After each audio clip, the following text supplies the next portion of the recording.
Hey, welcome back to the Passive Buddies podcast. And today we are talking about the hottest topic on the internet in the world right now. We are talking about AI and the ethics of AI in marketing, navigating those challenges and what opportunities it brings. Boy, does it bring some opportunities. It is insane. And off my favorite part of a Thursday before we podcast is Brandon coming to tell me what new AI he's learned. And it's giving me his tools and his suggestions and stuff like that. So the AI is massive in the game now, and it's a great way to leverage a hell of a lot. And I think today we're going to cover what exactly that is and how that is.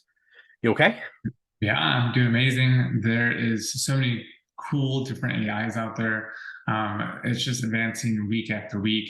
What we see today is going to be much different from a year from now. I mean, you can definitely hear the different voices and inflections in AI are lacking as the moment. So you can hear and I hear this on YouTube. I don't know if you've heard it on YouTube, but like there'll be all the presidents playing like Call of Duty or GTA, and it'll be like them. You ever heard this? So it's AI that has the different presidents in the United States, their voices playing these different games, and it'd be like, "Come on, Biden! Uh, you can't even hold up the back end, just like we can't hold up the United States," and all these like trash talking to each other while they play the video game. So there's no inflections in the voice, and you can really tell it. I mean, it sounds like them, like really like them, but you can tell it's not them, but by simple little things, and that's going to be much different relatively soon. You can't tell the difference at all. It's going to be quite the changed world, but it also helps us with creating content, right? It gives us YouTube ideas, it gives us podcast ideas, and it allows us to do things much more quickly. So there's going to be a world of a lot of disinformation and a lot of uh, content's going out, I think, and you just need to sift between the two. And it's going to be important that you subscribe to this podcast and the YouTube channel so you get up to date on all of our time sensitive material and you don't get any disinformation, only the best source of all things related to passive income. So definitely subscribe to the channel. What do you think about the ethics with it when it comes to AI and all the crazy things that are coming out? I think it's crazy, isn't it? Like, and I'm literally gonna be before I go into the ethics. Obviously, you just plugged it to me. I don't know whether you've seen this one. Now, like, it's an app. It's only available on iPhones at the moment, so typical Android user can't get it. And it basically you could be looking or you're recording on your phone. You could be looking at reading a script to the left Mm-hmm. and then basically once you've finished and finished the recording, press a button and it'll move your eyes back to the center of the camera. Yeah, I've seen that.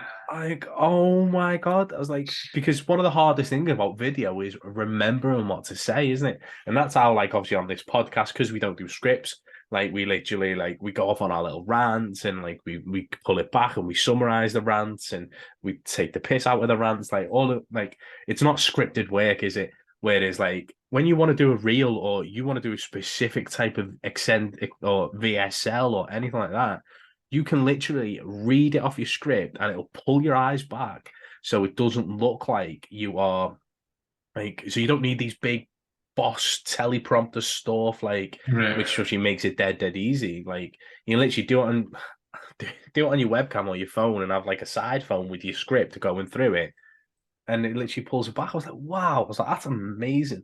From a marketing perspective, that's amazing. As you say, like from an ethics perspective, um, it's making the game easier. Now, if that lowers the barrier to entry, that'll probably increase the crap that comes out, Right. like from quality of products, quality of affiliates, like all of these different things. Like the minute you lower the barrier, like obviously more people come in.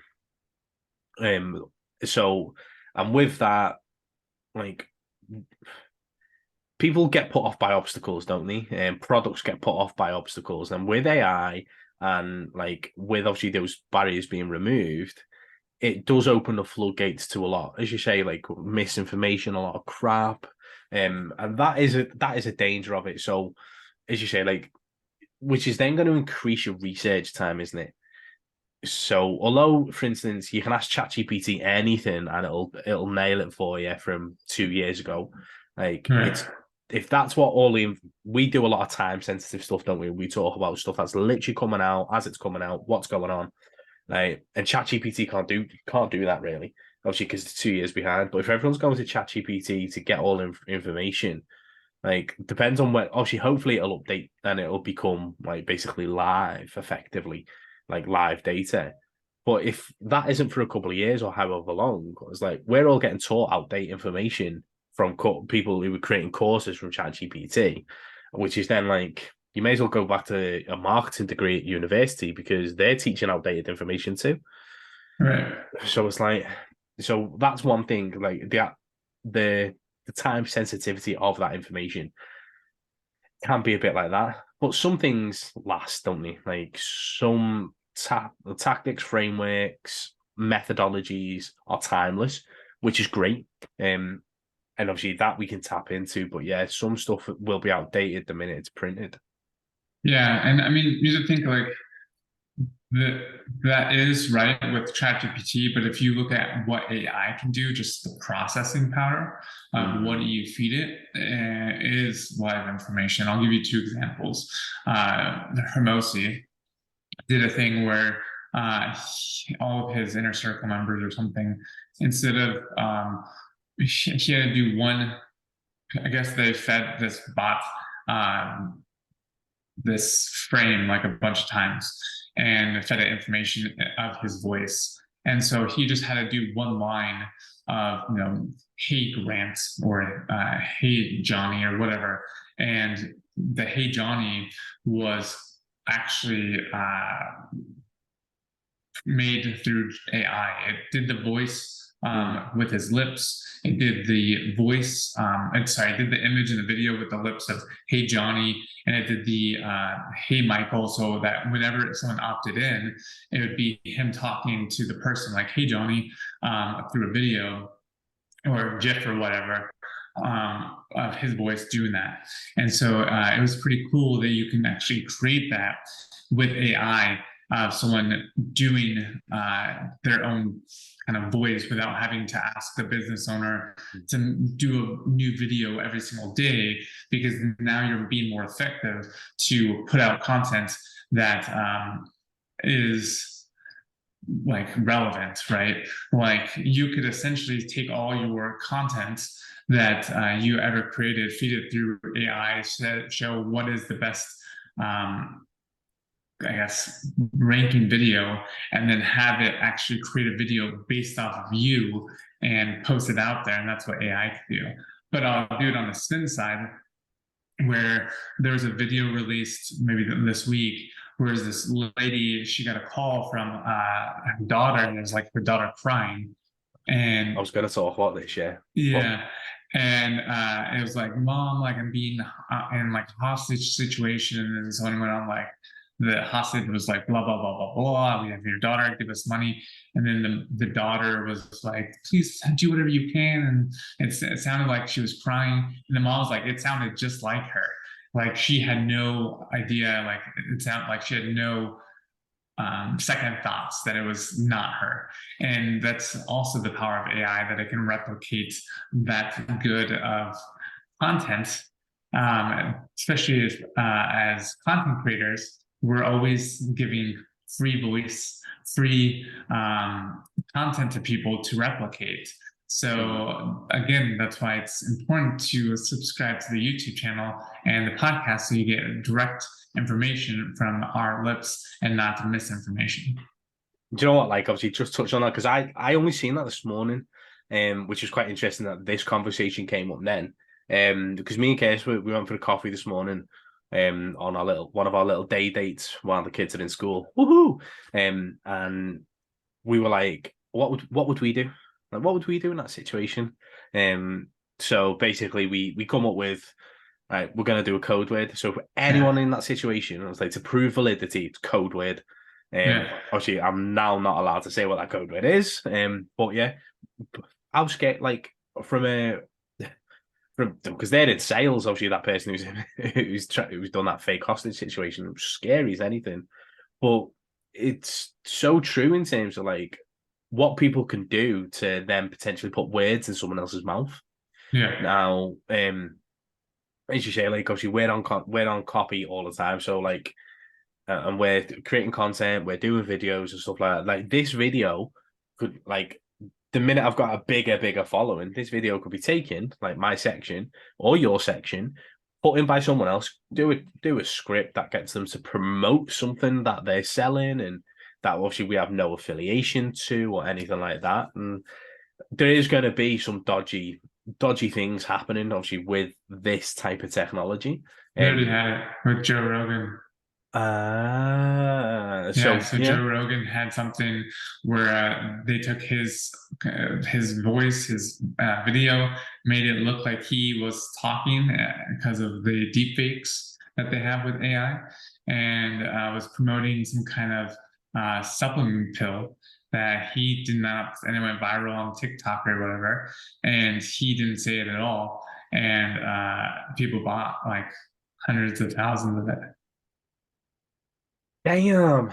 And do you know what? Like it's just one of them, isn't it? It's like it's not gonna like how do you control that? Like that's a bit like it's I think it's gonna be, and I don't know whether like this will get rid of it or not, but we're probably gonna have to go into a way where we like no like Meta have released like your paid verification, and like Instagram have done your paid verification, Twitter and stuff like that. You may have to start paying for your like social medias to do that verification. So if it doesn't come from a blue tick source, then it's not a legit way or it's not legit content. So like if you don't and it's quite interesting that these subscriptions have now been put in place and not everyone's jumping on it. Bless me, sorry guys.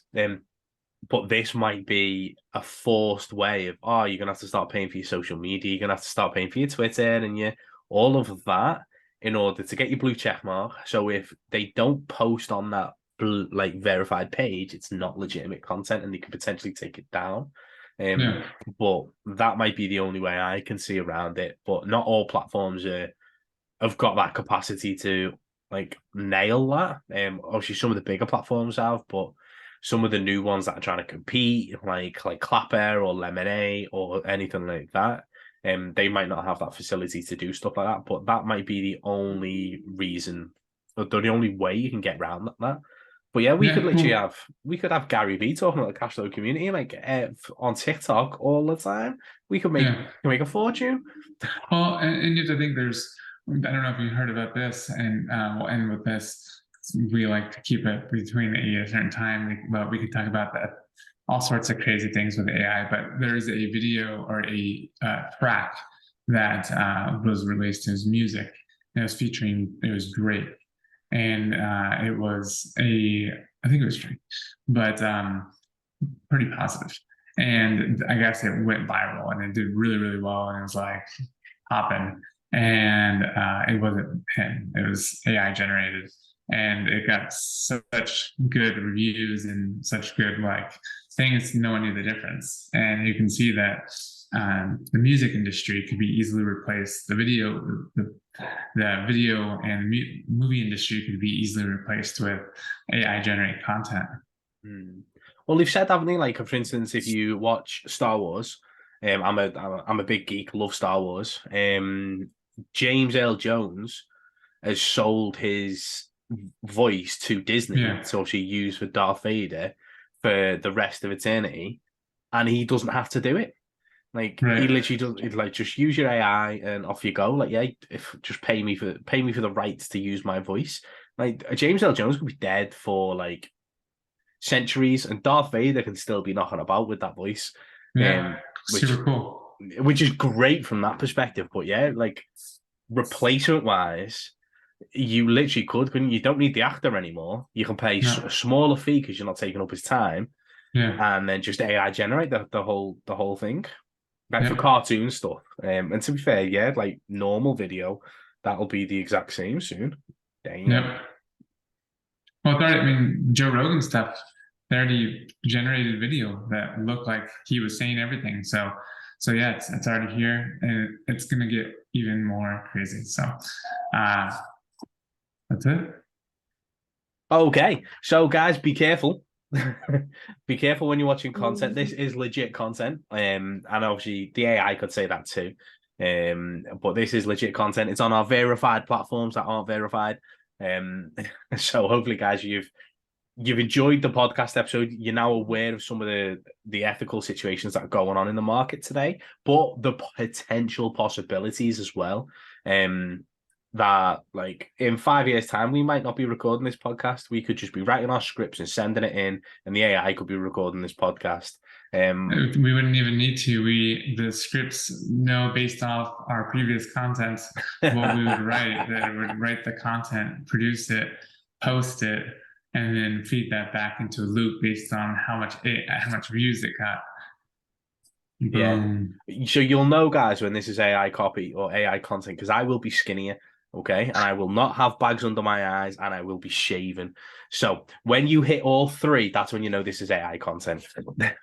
Oh, you are beautiful just the way you are, Brian. Cheers, babe. So, guys, thank you so much for tuning into today's episode. If you've got any likes, comments, subscriptions, let us know, and we will see you in the next episode. Peace.